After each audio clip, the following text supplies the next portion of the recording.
Shalom. All praise and glory to Yahweh Bashim Yahushua Bashim Kakadash. Double honors to the elder apostle Great Millstone. And salutations to you. I can teach all truth sincerity. Um this gonna be called it's gonna be all worth it. Um uh cause the most important part of this truth, we gotta put Yahweh Bashim Yahushua first, before everything. Um because in the end, uh, our reward is gonna be greater than we can imagine, and it's all gonna be worth it when we get delivered into that chariot and receive that crown for all the hard work and all the enduring we had to, whatever we had to endure, we uh, stood 10 toes down and you know endured through it, no matter how hard it was. Um, because we understand in the end, our reward, is greater than we can imagine. So this is Matthew chapter 6, verse 33 says, "But seek ye first the kingdom of the Most High and His righteousness, and all these things shall be added unto you." So, we're supposed to seek the kingdom first, you know, because in the end, everything that we, forsake this world for, it will be given back to us, a hundredfold. Um,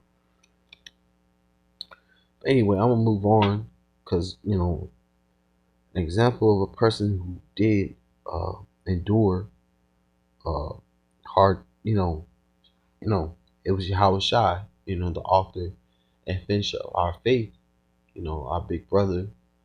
He endured um, hell. He went through the fire to receive, the ultimate uh, honor and glory.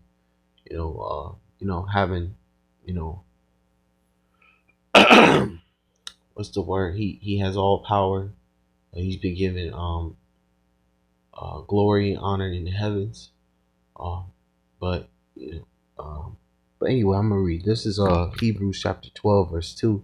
It says, "Looking unto Yahweh Shai, the author and the finisher of our faith, who for the joy that was set before him endured the cross, despising the shame, and is set down at the right hand of the Father, right hand of okay, let me read that. And set down at the right hand of the throne of the Most High." Yeah, because he's at the right side of Yahweh, sits at the right side of Yahweh, and I believe Satan sits at the left hand side. But Yahweh is at the right hand side of his Father, sitting on the throne. That means he has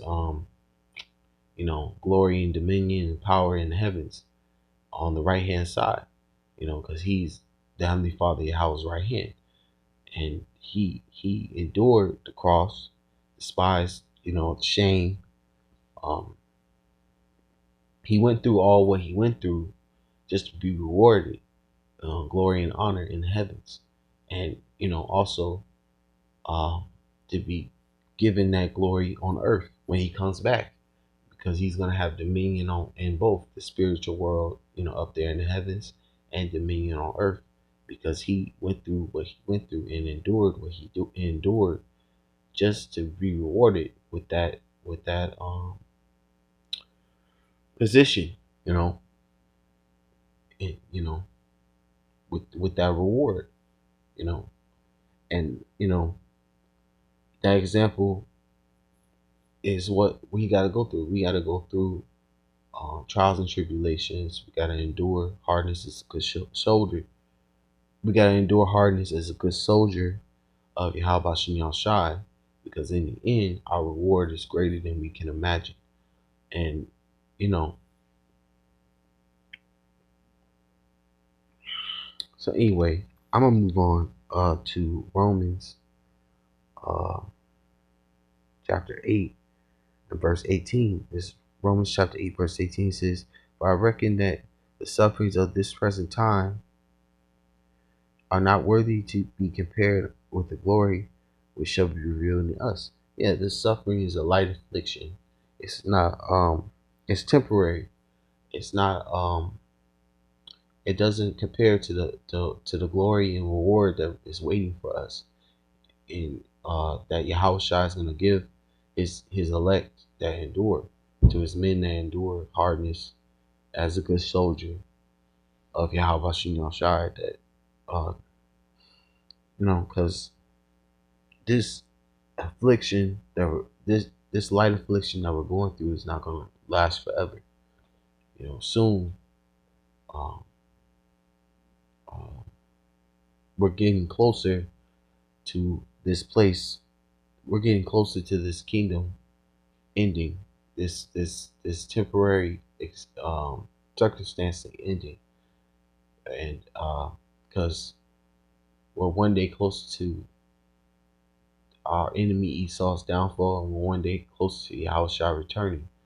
So you know, the kingdom is not far away from being established. From you know, we understand our future is not here, being here still in captivity forever. So we understand this is temporary, and if we endure it to the very end, we shall be saved and receive a glorious reward in the end. Um, so anyway, I'm gonna go to Second Corinthians uh, chapter 4, verse 17. 2 Corinthians chapter 4, verse 17 says, "For our light affliction, which is but for a moment, worketh for us a far more exceeding eternal weight of glory." Yeah, this is a light affliction, and we endure it. We have eternal weight of glory, a glorious reward waiting for us in the end. Because it says in Wisdom of Solomon, chapter 3, verse 5, it says, "And having been a little chastened, they shall be greatly rewarded, for the Most High proved them and found them worthy for himself." Yeah, because we're going through the fire, spiritual fire, so we can be purified like gold. Talks about that in Ecclesiasticus chapter, which is Sirach chapter 2, verse 1.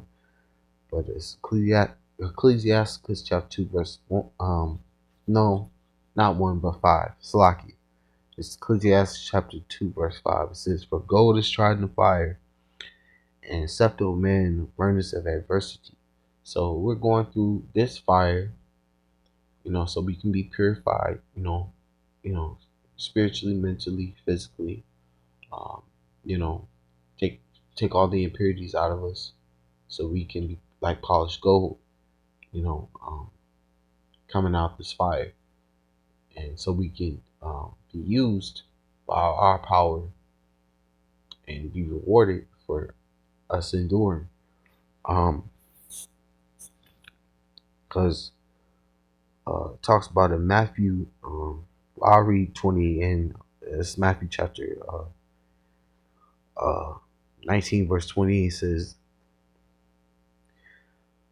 "Yahushua said unto them, Verily I say unto you, that ye which have followed me in the regeneration, when the Son of Man shall sit in the throne of his glory, ye also shall sit upon 12 thrones, judging the 12 tribes of Israel. Everyone that hath forsaken houses, or brethren, or sister, or father, or mother, or wife, or children, or lands, for my name's sake, shall receive 100-fold, and shall inherit everlasting life." Yeah, so if we forsake all these things in this wicked world and put Yahweh Shah first, we shall receive 100-fold of everything that we forsook for Yahweh Shah. You know, power, dominion, high position, um, everything that we lost brought back to us 100-fold. You know, uh, Tears wiped away, peace, uh, rest. Everything. Um, a different reality. You know, go from being exhausted to being replenished. But anyway, the point is, you know, you forsake everything for the truth, for Yahweh Shem Shai. Um, you're not. The Lord will restore everything back to you a hundredfold. Um, it's not in vain. Um, that's why, from what I understand, because the scriptures say, if you read Sirach 4:28, um, dang, Sirach, let me get that. Um, Strive for the truth unto death, and Yahweh shall fight for thee. So if we fight and strive for this truth unto death, fighting the good fight of faith, forsaking all, and follow after the Yahweh Shem Shai, even unto death, the Lord will restore everything back to us 100 times over. You know. So anyway, I'm gonna end it right here. I'm gonna say all praise and glory to Yahweh Bashim Yahshua, Bashim Kakadash, double honors to the elder apostle Millstone, citations to Wakati, Tall Truth, and sincerity. Shalom.